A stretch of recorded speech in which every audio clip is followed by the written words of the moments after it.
1978 में सिर्फ 2000 रुपए से शुरुआत करने वाली सहारा देश की सबसे बड़ी प्राइवेट कंपनी हुआ करती थी, जिसके 11 लाख से भी ज्यादा एम्प्लॉइज थे। लेकिन आखिर ऐसा क्या हुआ कि अरबों रुपए का साम्राज्य खड़ा करने वाले सुब्रत रॉय सलाखों के पीछे पहुंच गए? और क्या है वो सहारा स्कैम जिसने देश के 13 करोड़ लोग यानी कि भारत के लगभग 11% आबादी के साथ धोखा किया? चलिए सब कुछ जानते हैं। सुब्रत रॉय सहारा 12 लाख परिवारों का सहारा, एक ऐसी हस्ती, एक ऐसा नाम, एक ऐसी मिसाल जिसे पैसे से पैसा बनाने में महारत हासिल। लेकिन मंगलवार को सुप्रीम कोर्ट में आते ही सारी महारत बेकार चली गई। दोस्तों, सहारा के बारे में कहा जाता है कि ये एक ऐसी कंपनी थी जो इंडियन रेलवे के बाद इंडिया में सबसे ज्यादा लोगों को रोजगार देती थी। और इस कंपनी की शुरुआत हुई गोरखपुर के एक छोटी सी जगह से। स्टार्टिंग में सहारा के मालिक सुब्रत रॉय सहारा अपने स्कूटर पर स्नैक्स बेचने का काम किया करते थे और उसी काम को करने के दौरान उनकी जान पहचान छोटे दुकानदारों, गरीब तबके के लोगों और चाय या सब्जियां बेचने वालों से हुई। और उन्होंने देखा कि कैसे ये लोग हर दिन जो भी कमाते हैं वो सारा खर्चा हो जाता है और इनके लिए कम पैसों में सेविंग्स करना कितना मुश्किल है। और फिर इन्हीं लोगों को ही सहारा देने के लिए सहारा कंपनी की नींव रखी गई। इस कंपनी ने लोगों को सुझाव दिया कि वो हर रोज 1 रुपया उनके पास जमा कर दें, बाद में सहारा उन्हें अच्छे इंटरेस्ट के साथ पैसे लौटाएगी। लोगों को कंपनी का यह मॉडल बहुत पसंद आया और देखते ही देखते सहारा लोगों का ट्रस्ट जीतने में सफल हो गई। अब इस कंपनी में पैसा इन्वेस्ट करने वाला हर इन्वेस्टर कई और दूसरे इन्वेस्टर्स को भी इस ग्रुप में जोड़ता गया और इस तरह काफी स्पीड से सहारा से 13 करोड़ लोग जुड़ गए। सुब्रत रॉय अपनी कंपनी से जुड़े सारे लोगों को अपना परिवार कहते थे और वो समाज को बेहतर बनाने में हर तरह से अपना योगदान दिया करते थे, चाहे वो गरीब लड़कियों की शादी कराना हुआ या फिर अल्कोहल फ्री एनवायरनमेंट बनाने की खातिर जगह जगह पर कैंपेन चलाना हुआ। और दोस्तों, इन सभी कदम से उन्होंने गरीब परिवार से लेकर मिडिल क्लास तक हर किसी के बीच एक पॉजिटिव इमेज बना ली और वो भारत में सबसे ज्यादा पसंद किए जाने वाले लोगों में से एक बन गए थे। सिर्फ 2000 रुपए में शुरू होने वाला एक छोटा सा बिजनेस धीरे धीरे finance, real estate, infrastructure, health care, media and entertainment, hospitality, retail, information technology से लेकर कई सारे और सेक्टर्स तक फैल गई थी। सहारा ने अमेरिका के न्यूयॉर्क शहर में 4400 करोड़ रुपए खर्च करके 2 बेहद लग्जरियस होटल, न्यूयॉर्क प्लाजा और ड्रीम न्यूयॉर्क खरीदे, जो कि आज भी दुनिया के सबसे पॉपुलर होटल्स में से एक है। इसके अलावा सुब्रत रॉय के पास मुंबई के वारसोवा में 106 एकड़ जमीन, लखनऊ में 191 एकड़ और देश के 10 अलग अलग शहरों में 764 एकड़ जमीन हो गई थी। साथ ही इन्होंने खुद की एक IPL टीम पुणे वॉरियर्स भी बनाई और इंडियन क्रिकेट टीम के साथ साथ इंडियन हॉकी टीम को भी कई सालों तक स्पॉन्सर करते रहे। लेकिन इन सब में जो चीज सबसे ज्यादा हैरान करने वाली थी वो थी इनकी सहारा सिटी। जी हाँ, इन्होंने एक पूरा शहर बना दिया था जिसमें हर तरह की लग्जरी सुविधाएं मौजूद थी, जैसे cricket stadium, helipad, golf course, 11 kilometre की एक लेक, 124 सीटर सिनेमा थिएटर के साथ साथ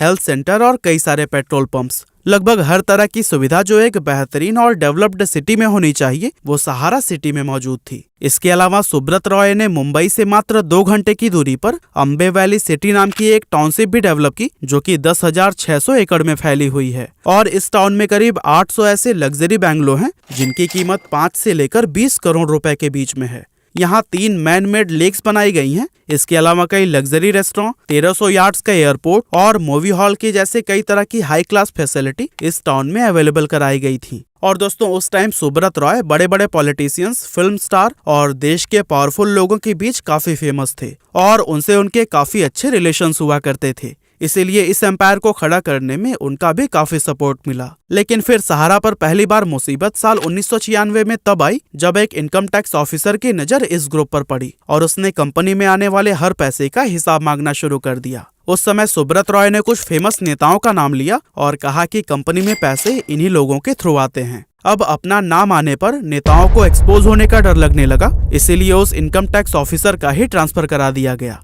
और दोस्तों, इस तरह से सहारा पर आया ये पहला खतरा टल गया और कंपनी वापस से पहले की तरह ही काम करने लगी। हालांकि आगे चलकर एक टाइम ऐसा भी आया जब मार्केट सैचुरेट हो गई और अब सहारा में इन्वेस्ट करने वाले लोगों की संख्या एक जगह पर जाकर थम सी गई, क्योंकि जो लोग सहारा में इन्वेस्ट करने में इंटरेस्ट रखते थे उनकी संख्या लगभग पूरी हो चुकी थी और यहाँ से वो लोग ज्यादा होने लगे जिन्हें अपने इन्वेस्ट किए हुए पैसे निकालने थे। इस तरह थोड़े ही समय में कंपनी पैसे की तंगी से गुजरने लगी। अब ऐसे में इस प्रॉब्लम से निकलने के लिए सुब्रत रॉय ने कंपनी का आईपीओ लाने के बारे में सोचा और बस यहीं से कंपनी और सुब्रत रॉय के बुरे दिन शुरू हो गए। एक्चुअली 30 सितंबर 2009 को उनकी कंपनी ने अपने आईपीओ के लिए सेबी में डीआरएचपी दाखिल किया। बेसिकली डीआरएचपी एक तरह से कहा जाए तो कंपनी का बायोडेटा होता है, जिसमें उससे जुड़ी सारी अहम जानकारियां मेंशन की गई होती हैं, जिसकी जांच के बाद अगर सब कुछ ठीक रहा तो फिर सेबी कंपनी को आईपीओ लाने का परमिशन देती है। अब जब सेबी ने सहारा के डीआरएचपी को पढ़ा तो फिर उसे इसकी दो companies Sahara India real estate corporation limited और Sahara housing investment corporation limited की पैसे जुटाने की प्रोसेस में कुछ गड़बड़ी दिखाई दी। और इसी दौरान 25 दिसंबर 2009 और 4 जनवरी 2010 को सेबी को 2 शिकायतें भी मिली, जिसमें बताया गया कि सहारा गलत तरीके से लोगों से पैसे जुटा रही है। और इन शिकायतों से सेबी का शक और बढ़ गया और उसने इन दोनों कंपनीज की जांच शुरू कर दी। सेबी ने अपने जांच में पाया कि इन दोनों कंपनीज ने ओएफसीडी के जरिए 2 से 2.5 करोड़ इन्वेस्टर्स के करीब 24,000 करोड़ रुपए लिए हैं। ओएफसीडी यानी ऑप्शनली फुली कन्वर्टेबल डिबेंचर्स।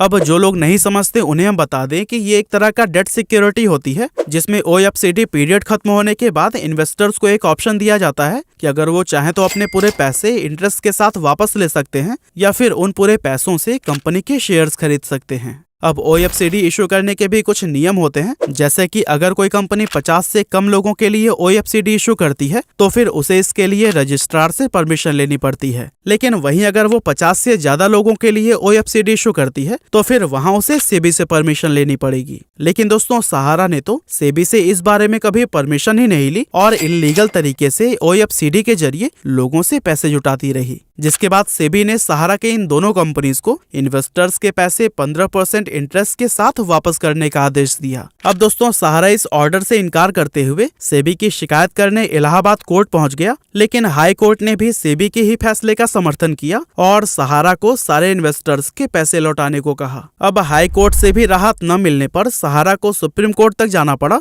लेकिन सुप्रीम कोर्ट ने जब सहारा से उनके जुटाए गए फंड के सोर्स के बारे में सबूत मांगे तो फिर सहारा सुप्रीम कोर्ट को भी कोई सटीक जवाब नहीं दे पाया, जिसके बाद अगस्त 2012 में सुप्रीम कोर्ट ने उनकी दोनों कंपनीज को सेबी के साथ मिलकर इन्वेस्टर्स का पैसा 3 महीने के अंदर 15% इंटरेस्ट के साथ चुकाने के लिए कहा। साथ ही सुप्रीम कोर्ट के ऑर्डर में ये भी कहा गया कि सहारा सेबी को सारे ओएफसीडी होल्डर्स की डिटेल प्रोवाइड करे। और दोस्तों, सुप्रीम कोर्ट के आदेश का पालन करते हुए सहारा 127 ट्रक से भरे कागज लेकर सेबी के ऑफिस पहुंच गया, जिनमें इन्वेस्टर्स की डिटेल्स मौजूद थी। लेकिन दोस्तों, इन फाइल्स में भी सभी इन्वेस्टर्स की जानकारी नहीं थी, जिसके बाद सुप्रीम कोर्ट और सेबी दोनों ही इस मामले को मनी लॉन्ड्रिंग की तरह लेने लगे। इसके अलावा सहारा को 3 महीने के अंदर 3 इंस्टॉलमेंट में 15% इंटरेस्ट के साथ सारे पैसे सेबी को देने थे, पर कंपनी ने 5120 करोड़ रुपए की अपनी पहली किस्त तो जमा कर दी, लेकिन वो बाकी के इंस्टॉलमेंट जमा करने में नाकाम रहे। ऐसे में सुप्रीम कोर्ट ने सहारा इंडिया के बैंक अकाउंट और एसेट्स को फ्रीज करना शुरू कर दिया